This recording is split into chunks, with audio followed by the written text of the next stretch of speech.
The text arrived at 2:47 a.m. It was a notification from my bank about unusual activity. I was half asleep and almost ignored it, but something made me check. $4 million had just been transferred into my account. My heart stopped. "Don't worry about it, babe. Go back to sleep," James mumbled beside me, rolling over. That was the moment I knew he had finally gone too far. My name is Alexander Weber, and at 34, I found out that my husband of 8 years, James, had been using my identity to steal millions from his company. But let me explain how we got here. I met James at a charity event in Manhattan. He was charming, successful, and seemed to have everything: a fancy job as CFO, designer suits, luxury cars, and vacation homes. I was just starting my career as a forensic accountant. Little did I know, the fact that I investigated financial crimes would come back to haunt me later. We got married after a whirlwind romance. The first few years felt perfect. James spoiled me with gifts and trips, but there were signs I ignored. He dodged questions about work, had mysterious late-night calls, and hid piles of paperwork whenever I entered his office. "It's just boring business stuff," he'd say with a smile. "Nothing to worry about, sweetheart." I wanted to believe him, but my training made it hard to ignore the warning signs: strange deposits into our account, companies created under variations of my name, and forged signatures on documents I never saw. Then, one night, everything changed. I was at work, reviewing cases, when my colleague Sarah rushed in. "Alex, you need to see this." She showed me papers about large sums of money being moved through shell companies. The paperwork all pointed to me. My signature was everywhere, but it wasn't my handwriting. It was a perfect forgery. I knew then. James had been using my identity to steal millions, making me an unwitting accomplice. That night, I lay awake beside him, my mind racing. The man I loved and the life we had built were based on lies. But I couldn't confront him yet. I needed proof. I needed to understand the full extent of what he'd done. Over the next few weeks, every night after James fell asleep, I went through his office. I photographed documents, downloaded files, and followed the money trail. What I uncovered shocked me. James hadn't just stolen from his company. He created fake businesses and accounts using my name. The more I found, the angrier I got. He hadn't just betrayed our marriage, he'd put everything I worked for, my career, my reputation, my future, at risk. I knew I had to act, but I had to be careful. One wrong move, and James would realize I was onto him.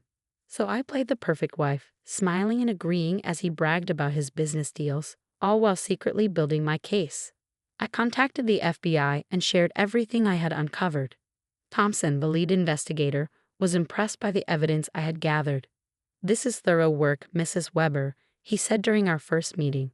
"But you know what this means. Your husband could face serious prison time." I nodded, keeping my voice calm. "I understand completely. He made his choice when he decided to drag me into this.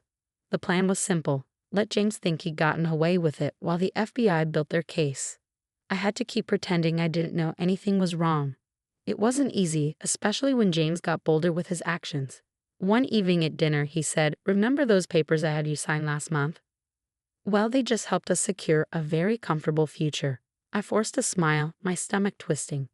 "That's wonderful, honey. I'm glad I could help," he grinned, raising his wine glass. "Babe, we're set for life now." If only he knew what was coming. The next few months were a careful balance.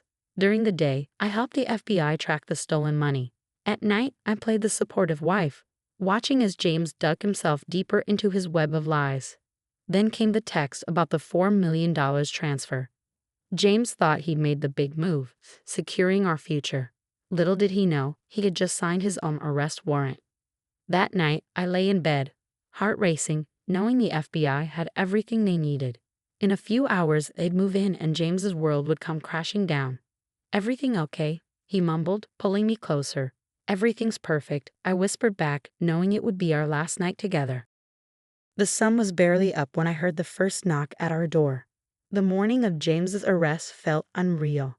I watched from the bedroom window as FBI agents led him out in handcuffs, his face filled with confusion and betrayal. He kept looking back at the house, probably wondering why I wasn't rushing to defend him. When our eyes met, realization hit him.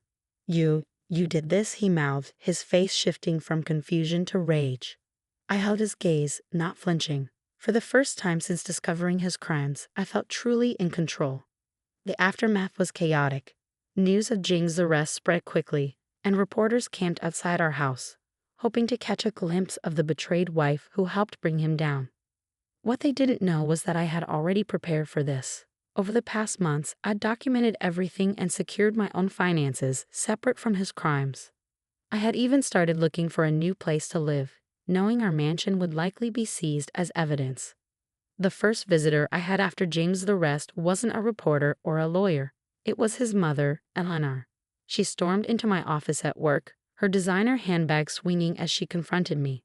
"How could you do this to him?" she demanded, her voice shaking with anger. "He gave you everything, a beautiful home, expensive gifts, the life most women only dream of." I looked up from my computer, keeping my voice steady.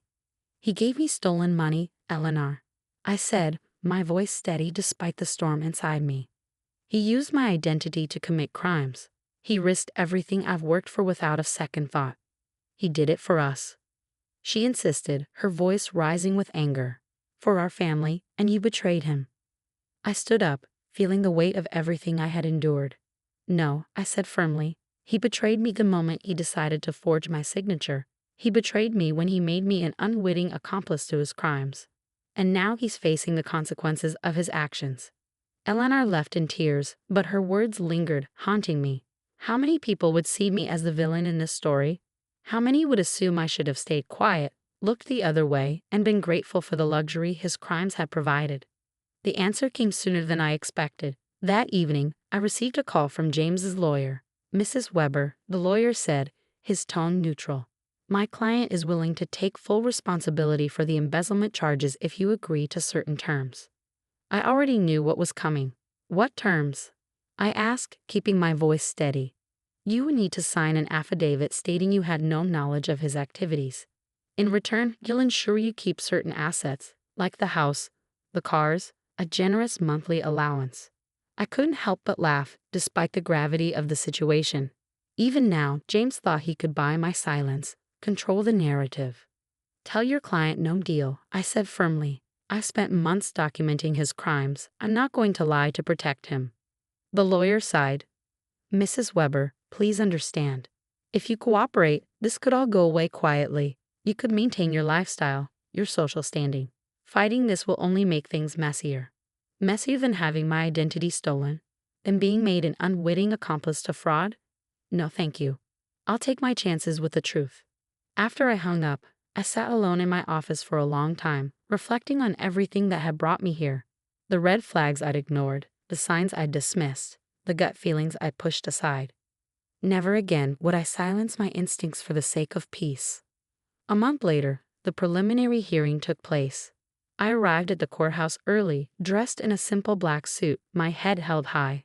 The media frenzy had died down somewhat, but photographers were still waiting outside, eager to capture my expression. James was already in the courtroom, sitting between his lawyers in an orange jumpsuit. Without his expensive suits and confident smirk, he seemed smaller, diminished. When he saw me, his face hardened into a mask of hatred. The evidence against him was overwhelming: bank records, forged documents, witness testimonies. But what really sealed his fate was my testimony. I spoke for over 2 hours, detailing everything I had uncovered: the forged signatures, the shell companies, the elaborate network of fraud he had built using my identity. With each word, I could see James' composure cracking. Finally, he snapped. "She's lying," he shouted, jumping to his feet. "She knew everything. She benefited from all of it." The judge ordered him to sit down, but the damage was done. His outburst only confirmed what the evidence had already shown. He was guilty and desperate. The judge's decision was swift. James would be held without bail until his trial, deemed a flight risk due to the extensive financial resources he had hidden away. As they led him out of the courtroom, he tried one last time to catch my eye, but I refused to look at him. That chapter of my life was over. Outside the courthouse, reporters swarmed around me, shouting questions. "Mrs. Weber, how does it feel to bring down your own husband? Did you suspect anything before discovering the fraud? What made you decide to go to the FBI?" I paused on the courthouse steps, carefully considering my response. Finally, I turned to face the cameras. I did what any honest person would do. I said clearly. I chose truth over comfort, integrity over luxury. My husband didn't just steal money, he stole my identity, my trust, and my reputation. But he couldn't steal my principles. The following weeks were a blur of legal meetings and court appearances. James's empire was slowly dismantled, his hidden accounts uncovered, his stolen millions traced and seized. Through it all, I focused on rebuilding my life. I moved out of our mansion into a modest apartment, something I could afford on my own salary. I threw myself into my work, using my experience to help other victims of financial fraud. Slowly but surely, I reclaimed my identity, not as James Weber's wife, but as Alexander Weber, forensic accountant and fraud investigator. 6 months after James's arrest, I received a letter from him in prison. His handwriting was shaky, different from the confident scrawl I remembered. Alex, it began. I know you probably hate me, but please try to understand. Everything I did for us. We could have had it all. The perfect life, no financial worries, everything we ever dreamed of. Why couldn't you just look the other way? I read the letter twice, then carefully fed it through my paper shredder. He still didn't get it. To him, a perfect life meant luxury at any cost. He couldn't understand that I'd rather live honestly in a small apartment than luxuriously with stolen money. A year after James' arrest, I sat in another courtroom, watching as he was sentenced to 15 years in federal prison. He had finally pleaded guilty, faced with overwhelming evidence and no hope of acquittal. As the judge read out his sentence, I felt no satisfaction, no triumph, just relief that it was finally over. Outside the courthouse, Eleanor was waiting for me. Her face was lined with grief, but there was something else in her expression, understanding, maybe even respect. I was wrong about you, she said quietly. I thought you were being selfish, but you were just being honest. James, he made his own choices. I nodded, accepting her words but not meeting her gaze. I had made peace with my decisions long ago. Today, 2 years after James's arrest, my life looks very different. I've built a successful practice specializing in helping victims of financial fraud. I teach seminars on identity theft protection, sharing my story as a warning to others. Most importantly, I've learned to trust my instincts again. Sometimes, late at night, I think about James sitting in his prison cell, probably still believing I betrayed him. He'll never understand that his real betrayal wasn't stealing the money. It was stealing my trust, my identity, my right to choose my own path. But that's okay. I don't need him to understand. I know who I am now, and that's something no one can steal from me again.